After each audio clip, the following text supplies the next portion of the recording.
क्या थोड़े पैसों के लिए लंबे समय तक काम करना, नौकरी की सुरक्षा के भ्रम में रहना और हर साल 3-4 हफ्तों की छुट्टियों का इंतज़ार करना आपको आकर्षक लगता है? अगर आपका जवाब हाँ है, तो आप ये वीडियो अभी बंद कर सकते हो। और बाकी लोगों के लिए, आज मैं आपको रॉबर्ट कियोसाकी की book Rich Dad's Guide to Investing के की लेसन्स के बारे में बताऊंगा। Lesson number 1, create assets that buy assets.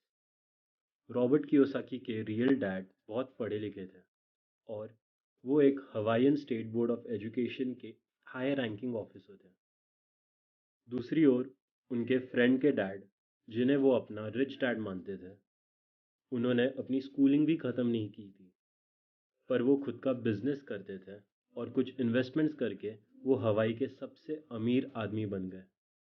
Rich dad सिखाते हैं कि अगर आपको वेल्थ बनाना है, तो उसके लिए आपको अपने एसेट्स क्रिएट करने पड़ेंगे। बल्कि वॉरेन बफे का भी एक कोट है, if you don't find a way to make money while you are sleeping, you will work until you die।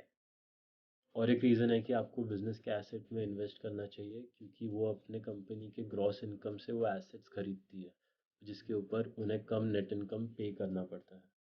और अगर आप एक सैलरीड एम्प्लॉय हो, आपको अपने नेट इनकम पे पहले टैक्स पे करना पड़ता है और फिर जाके आप कोई भी एसेट खरीद सकते हो।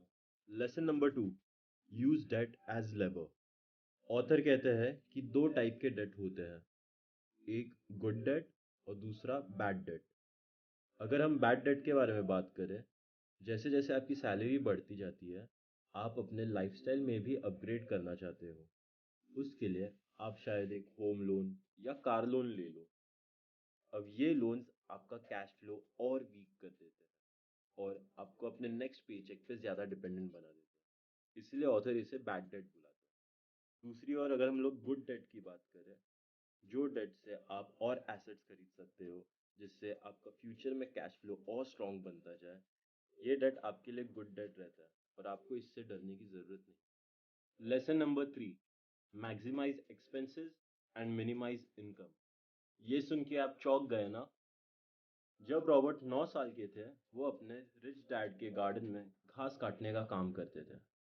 उन्हें इस काम के कुछ 10 सेंट्स पर आवर मिलते थे। एक बार जब रॉबर्ट ने उनसे रेज मांगा, तब रिच डैड ने उन्हें मना कर दिया और उन्हें समझाया, एम्प्लॉयज़ का एक माइंडसेट होता है जहाँ वो अपने पेचेक पे डिपेंड करते हैं, अपने खर्चे कम रखते हैं और सिर्फ सैलरी बढ़ाने के बारे में सोचते हैं। पर वो उन्हें इसका उल्टा करने बोलते हैं। वो कहते हैं कि अपने खर्चे बढ़ाओ और इनकम कम रखो।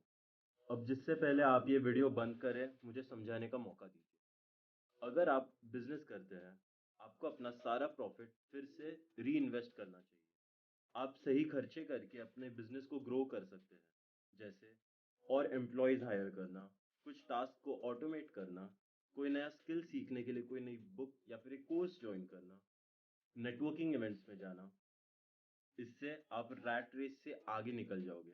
Take away number 4, acquire 3 E's, education, experience and access cash. Robert Kiyosaki यहाँ फाइनेंशियल एजुकेशन की बात कर रहे हैं।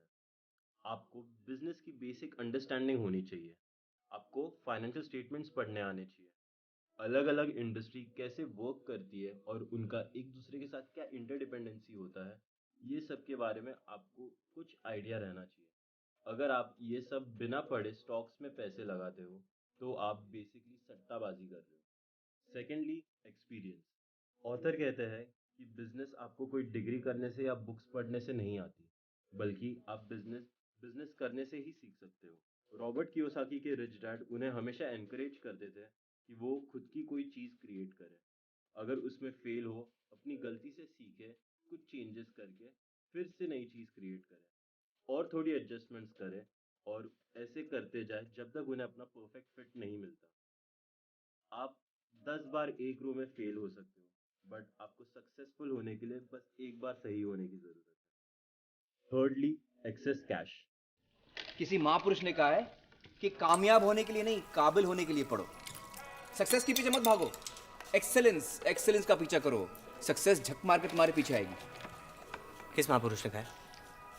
एक बार आपके सब एसेट्स आपके लिए कैश फ्लो जनरेट करने लग गए, आप उससे और एसेट्स बाय कर सकते हो और अपना एसेट्स का साइड और स्ट्रॉन्ग कर सकते हैं। काफ़ी लोग ग्रेजुएट होने के बाद एक नॉर्मल 9 to 5 जॉब ढूंढते हैं, अपॉर्चुनिटीज़ नहीं। अगर आपने इन 3 E's पे फोकस किया तो आप खुद ही अपॉर्चुनिटीज़ मैनिफेस्ट करने लगोगे। Lesson number 5, start today.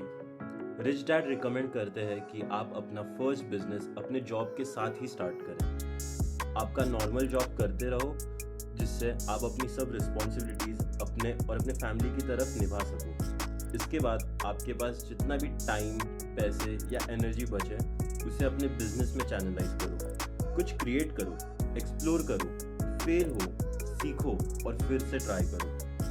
Long term vision रख के और कैलकुलेटेड रिस्क लेके आप सक्सेस के चांसेस आपके फेवर में लेके आओगे। अगर हम ये बुक को समराइज करें, lesson number 1, create assets that bye more assets. Lesson number 2, use debt as a lever. Lesson number 3, increase your expenses and minimize your income. Lesson number 4, acquire the 3 E's. And lesson number 5, start today. अगर आपको ये video पसंद आया please इसे like कीजिए और इस channel को सब्सक्राइब कीजिए ऐसे और बुक समरी वीडियोस के लिए।